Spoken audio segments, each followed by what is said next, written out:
was, who is, and who shall be. We exalt your name above every other name in this place.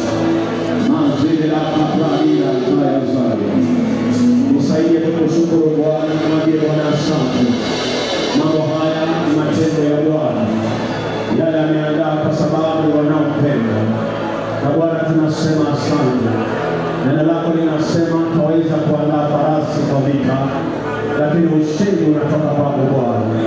Tunashukuru kwa sababu ya ushindi wa mkutano huu. Bwana, sasa ni wakati wako wa kujidhihirisha katikati ya watoto wako. Tunasema asante. Tunakushukuru Roho wa Bwana kwa sababu haya ni matendo yako, kwa sababu ya kufungua mioyo za watu hata wakakuja katika kongamano hili, kwa sababu ya kazi ambayo inafanyika mahali hapa, kwa sababu ya mbingu ambazo ziko wazi. Kwa hiyo Bwana, asante kwa watumishi wako, asante kwa kanisa la Bwana katika mji wa Bungoma. Baba, tunakushukuru. Asante kutupa nguvu kinyume na malango ya giza. Pokea sifa e Bwana, pokea utukufu na mamlaka, na ni katika jina la Yesu Kristo. Na kanisa la Bwana liseme, kanisa la Bwana liseme, kanisa la Bwana liseme. Mungu wetu mkuu sana na matendo yake ni mazuri. Tunashukuru Bwana kwa sababu ya wakati huu. Tunataka kupigia Bwana Yesu makofi na shukrani kwa sababu Papa Bishop Mark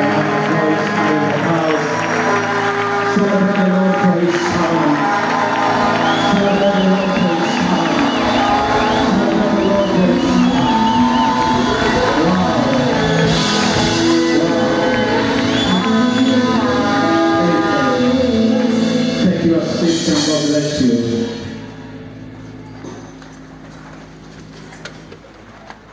Amen.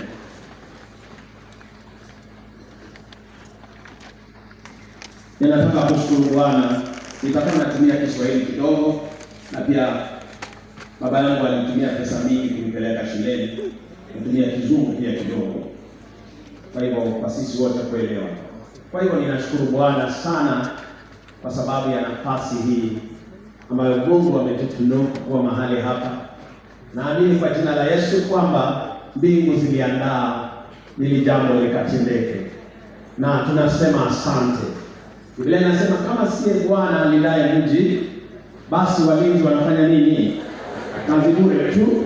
Na kama siye Mungu alisababisha haya yakatimie, basi waliopanga walifanya kazi bure. Kwa hivyo tunasema asante kwa jina la Bwana. Tupigie Bwana Yesu makofi. Nashukuru sana mtumishi wa Bwana Bishop Mark Kugohe and Mama Joyce kwa kukubali mwito wa kukuja katika kongamano letu hili na kuja kubariki mji wetu wa Bungoma. Pigia mtumishi wa Bwana makofi. Nashukuru sana kwa watumishi wa Bwana wanaofanya kazi, waliotutangulia, wanaofanya kazi mpaka leo katika mji wetu wa Bungoma. Najua wakati wenu unakuja, tutaweza kuwatambulisha watu ambao Bwana ametupatia. Ninataka kusema asante kwa kukubali kuja wazee wetu, watumishi wa Bwana kutoka katika kila sehemu za nchi yetu ya Kenya. Tuwapigie makofi pia. Amen. Kwa sababu muda wangu ni mfupi, ninataka tu kuleta jambo kidogo. Naomba praise and worship, if you can just take your seats for a few minutes. Kwa majina yangu ninaitwa Apostle Alex Moi Luamba, na ninahudumu na dhehebu ama kanisa linaloitwa Holy Gate of Heaven katika mji wetu huu wa Bungoma, na mimi ni mmoja wa watumishi wa Bwana ambao wanatumika katika kazi ya Mungu. Kwa hiyo nashukuru Bwana. Kwa hiyo ninaposimama, nataka tu kuleta ujumbe kidogo, na ni kunena kuhusu sharing our heart for the land. Na unajua mkutano huu ulianza mahali, kuna moyo uliowaza. Somebody somewhere received a revelation from the Lord, and the Lord spoke this word loudly. And I know the Lord speaks to many of us, and it is important kwamba tuelewe kwa nini tuko mahali hapa.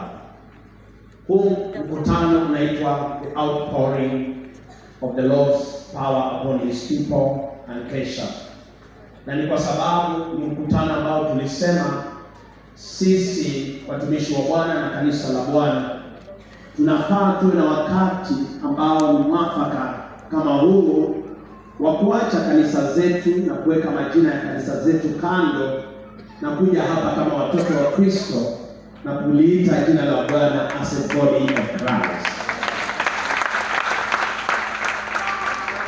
Na neno la Bwana linatuambia katika kitabu cha Acts chapter 2 verse 1, they were all with one accord in one place. And something happened that day. The Lord released His Holy Spirit and His power upon them. And it's still happening even in our days. Hata kama wakati mwingi imekuwa wakati mwingi changamoto sana kanisa la Bwana kuelewana na kukaa pamoja. Tunashukuru Mungu kwa neema yake ambaye ametupatia katika Bungoma. Pigia Bwana Yesu makofi.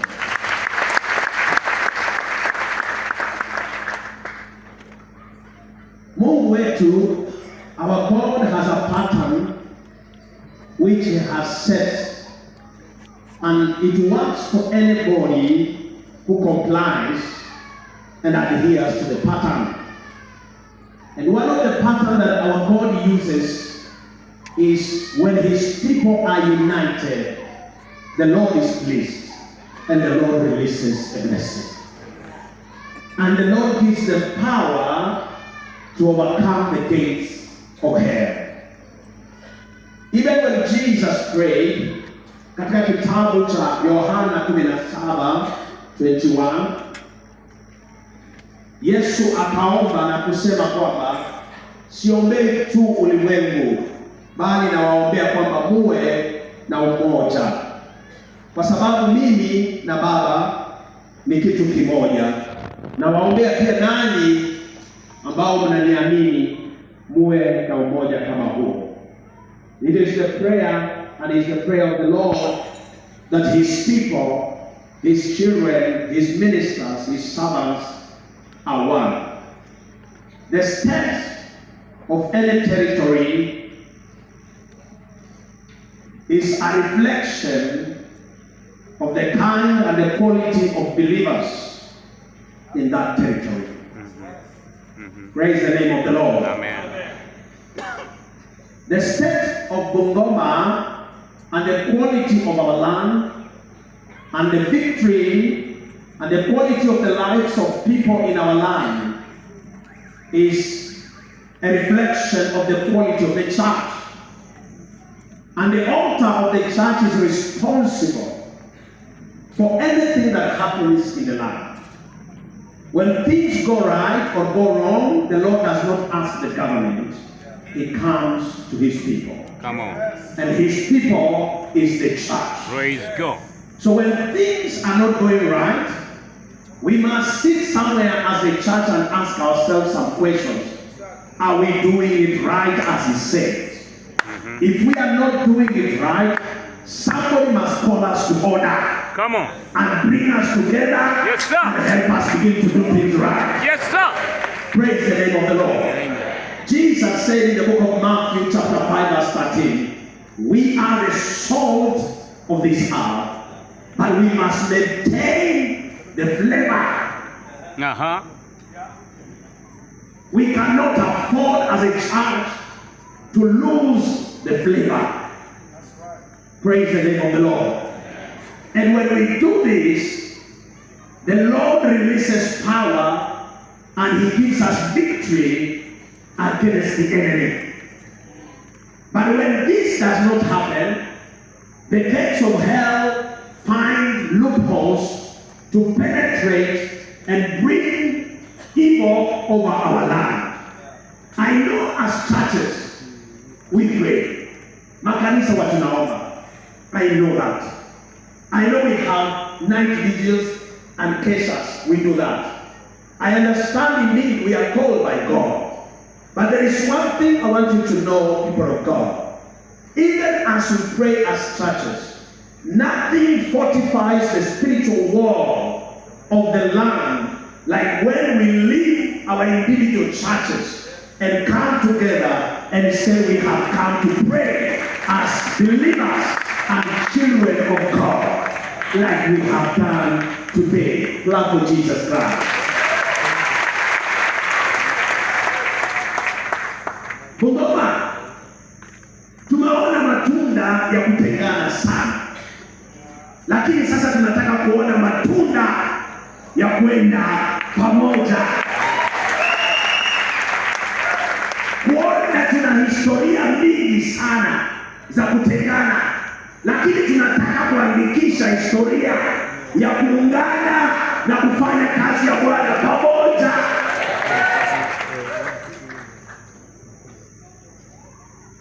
When we don't stand together, we lose the spiritual strength as the body of Christ. And I have come to understand from my small knowledge as a man of God. I've been ministering a few years and I'm standing before fathers with all humility. And I have come to understand that division in the church is not when one church is fighting another church only. That is one part of division. But another level of division is a division where the church stands in solitude and does not want to relate with another church. I don't know if you understand what I'm talking about. Si ati mtumishi wa Bwana anapigana na mwingine, si ati ana shida na wengine, lakini hataki kufanya kazi na wengine. Yeye amesema hii ndio njia yangu, kile wale wanapitia na wanafanya ni chao. That is it. That is not the voice of heaven. That is not the voice of God. When I know the scripture saying, where there is unity, the Lord is pleased and He releases a blessing. And I know God is pleased when we are here. And I want to say this, that the powers or spiritual powers of darkness, when they find that the body of the church is not united, they create havoc in that land. Death falls in that land. Churches become only skeletons, but no power to show people. Churches become laughing stocks. People pass and point fingers at churches as if there is no power there. But is that what Jesus said? Behold, I give you power and authority to step on scorpions and snakes and all powers of darkness, and none shall enemies harm you. Is it happening? Is it happening, children of God? The Bible says, when the people of God, in the book of Isaiah 56, we are not speaking, we are not talking, we are like dead dogs that cannot bark. Now listen to me. It doesn't matter how wise you are. As long as your wisdom is hidden in your heart, and the foolish ones are saying something, you will live by their standards. Wakati wewe ni wa hekima na umenyamaza, na wale wajinga wananena, tutaishi kwa mkate wa wajinga, lakini Bungoma tunakataa. Hatutaishi kwa mikate ya wajinga, tutaishi kwa mikate ya wenye haki na walio na hekima. So we will not be quiet. Hata kama watu wanasema nini, we will not be quiet. The church is no longer quiet. And we are not people to be undermined. We are rising in the name of Jesus. Do you believe that word? Amen. If you want to go fast or run fast, the people of wisdom say go alone. But if you want to go far, go with others. How many of us want to go far? Yes, you know, the problem with running fast, you may look like you are going far, but you can fall just right there. Once you have fallen, nobody will come to help you. But the one who walks with others, when they get tired, somebody will come and lift them up and say, we have to move on. They will gain their strength again, and they will also lift another one. Nobody will be left behind. That is the desire of our Lord Jesus Christ. That is why as I stand here with all honor to the Lord and to the men of God, I am so proud of this meeting. My heart is full of joy, and I'm just happy to see what the Lord is doing. And Papa, Bishop Igoe, this is the beginning. I've heard you say that inside me. And this is going to be more. We are going to have more of this. We are going to fill this ground with the meetings where people come to receive from the Lord. Na nashukuru wale wamekuja mkutano huu. You have not just come for another occasion. This is a meeting that will have an impact over your destiny, over your life, over your family, over your career, over whatever that you do. Praise the name of God. Amen. You see, as a church, we are not afraid of the testimonies of the world. And we are not afraid of the testimonies of people who have no understanding. We stand with the testimony we have been given. And the testimony is the name of Jesus Christ. That is the testimony we are standing with. And we will fight. And indeed, we are not giving up. You can say what you want to say. But as a church of Christ, we will stand strong. Because we know, even he who says the church is not effective, we are going to meet our master very soon and very soon. His name is Jesus Christ. So it is good to know that the church is not weak. He said in his word, I will build my church, and the gates of hell shall not prevail against this church. So the church of Bungoma, Jesus has built it. Yes. And no gates of hell shall prosper against the church of Bungoma. Son of God, I don't know the name of the church. You have not heard me mention the name of my church as I've been talking. I only introduced myself because I'm not here because of the name of the church. There is a calling God gives you. And as much as you have a home, but the assignment is bigger than your home. Even a president of a nation has a home. But when he goes to State House, it's not about where he comes from. It is the assignment of the nation. That is what I'm talking about. We all may have homes, but we have big assignments that God has put upon us. Praise the name of the Lord. So that is why we are here. Through the leadership of Bungoma, Bishop King. Bishop King, we want to appreciate for allowing. When I spoke to them about this, he appreciated and he said we must go. Bishop Howard, thank you, Papa, for accepting us the lead of Bishop's Council.